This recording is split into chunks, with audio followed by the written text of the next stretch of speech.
Teenagers.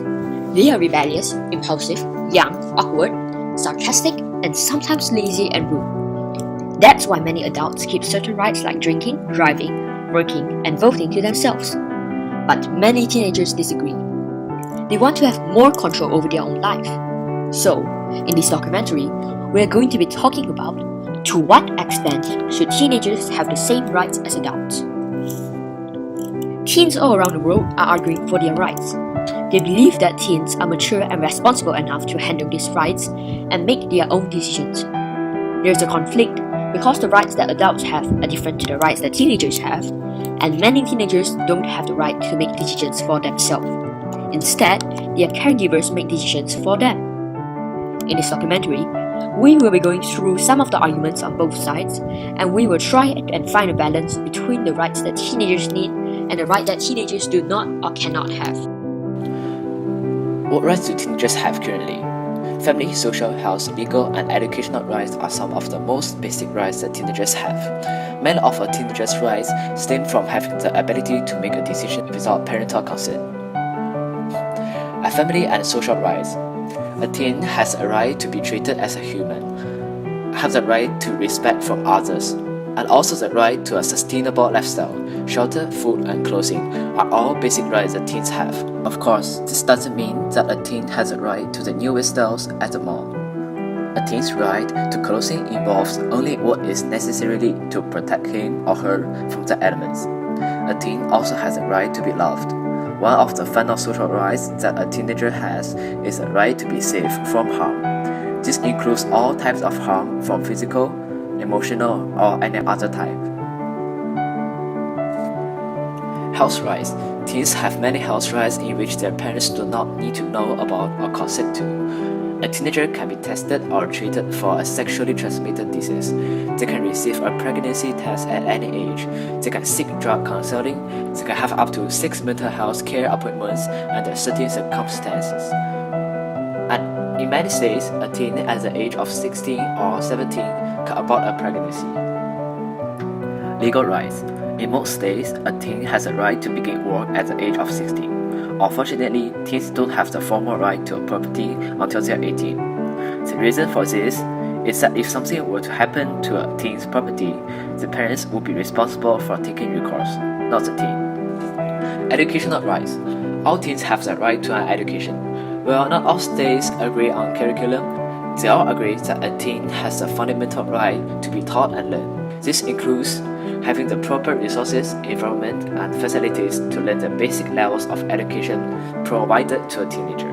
Teens also have the right to decide if they would like to drop out of high school. In most states, a parent is required to agree to this decision.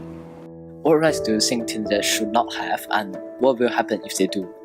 Well, I think that teenagers shouldn't be allowed to drink, with consent, own guns, and so on, because they protect the child.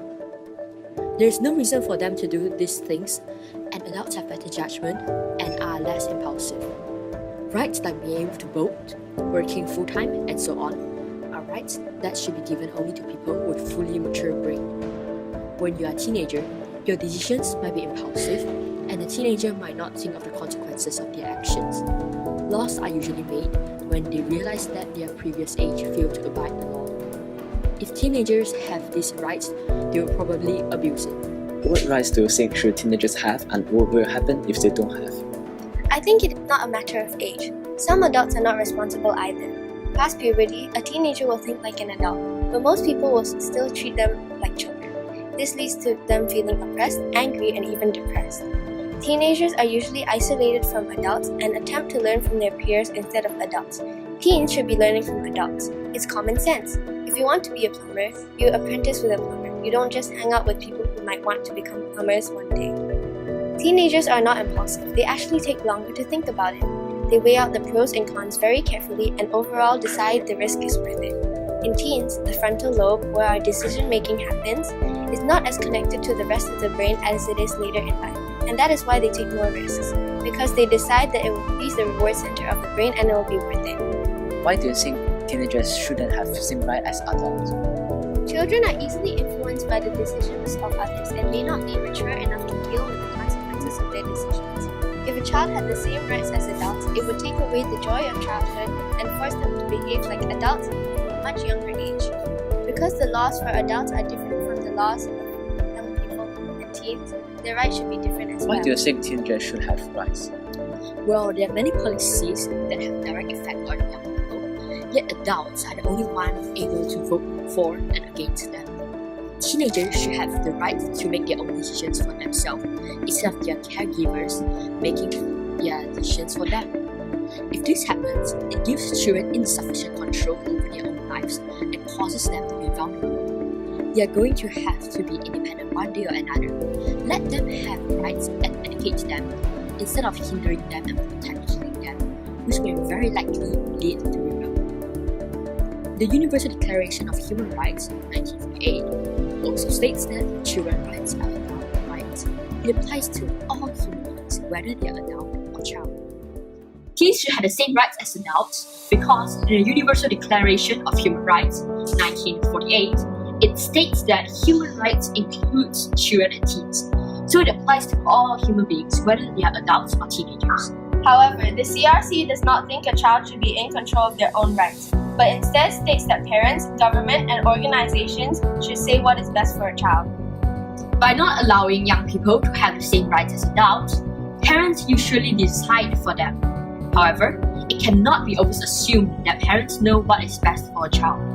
Their bodies and brains have not reached full maturation yet, so they need supervision to keep them safe, and they are too young for several rights that adults have. The teenage years are a period where almost everyone goes through a process of self-discovery. They are desperately trying to be more independent. Therefore, they need the space to take this journey without it being invaded by others. Some lessons in life are better learned through experiences and mistakes than taught by words. Constant supervision of a teen's daily events will only slow our growth. Of course, the right to privacy doesn't mean that we want no guidance in our lives. It simply means that the reins of control are in our hands, while adults act as advisors. Trust is a crucial foundation of all relationships. Interfering on a teen's privacy might be interpreted as a sign of mistrust. Not only does it put a strain on relationships, we could end up isolating ourselves even more from our parents in a show of defiance. Snooping around won't do the trick either. The only solution is to respect our privacy and establish a sense of trust through constant interaction. By doing so, teenagers will choose to share information that will otherwise be taken by force without our knowledge. Parents are right to be vigilant about their children's online activity and protect them from bad things and experiences. If teenagers are given too much privacy rights, we may end up in serious trouble which could damage our reputations or even leave us psychologically scarred for life. However, teenagers often protest against our parents poking their noses in our affairs. Many parents consequently face resistance and bad behavior. Teenagers often wrongly assume that what happens in our rooms and drawers should be our own private business. They should not forget that they are dependent on parents and are their responsibility. If something bad happens to them, the whole family will suffer. Parents and society at large have the rightful responsibility to safeguard innocent children and provide them with a healthy environment to blossom into mature and happy adults. Privacy rights for teenagers that may involve the risk of irreparable damage cannot be handed out. Teenagers should have a little more patience. Privacy will come their way eventually, as they mature enough to fully take care of themselves. Until then, they should understand that privacy is not a right. It is a privilege given to us when we prove ourselves trustworthy and honest. Age is an illogical way to separate those who are responsible and those who are not. There are many teens who are extremely responsible and definitely capable of the rights that come with the age. Teens only act immature because they are treated immaturely. Their brains are functioning like adults by the time they are teenagers, but parents and guardians still tell them that they are children. The concept of adolescence should be abolished. Teens should be allowed to make their own decisions and pay their own bills. We give teens the sense that they have no control over their lives, which often expresses itself in dark ways, as anger, depression, conflict with parents, risk-taking, secrecy, and so on. We think teens are inherently irresponsible and risk-prone. We think they are inherently incompetent. But as long as you pass a government test, you should be allowed to have the regular rights of adults. Most teens do not realize that with rights come responsibilities. If they want to be able to do things like vote, drink, and work, they should also be treated as adults by the legal and prison system. They should also be working to support their family and not just for themselves. If they are given rights, they will probably neglect their responsibilities. Teenagers already have many rights that are granted to all people. The remaining rights that they do not have are ones that require maturity and experience. Teens should just wait a couple more years until 18 to gain full legal rights. After all, at that age, parents can refuse to provide basic necessities or financial support to that adult. They should enjoy their time as a kid. Finally, we have come to the last part of the video. We have gone through much of the reasoning from both sides. There are many different opinions on this topic, and therefore it's extremely hard for us to decide. Each teenager, parent, adult, and elder has had their own journey regarding their rights. We have different views and positions. It was very interesting to see from all of the varying points of view. So we have left it to you to decide. What do you think about this conflict? To what extent should teenagers have the same rights as adults? Should they be treated as adults or children? Or what rights should they have? Thanks for watching!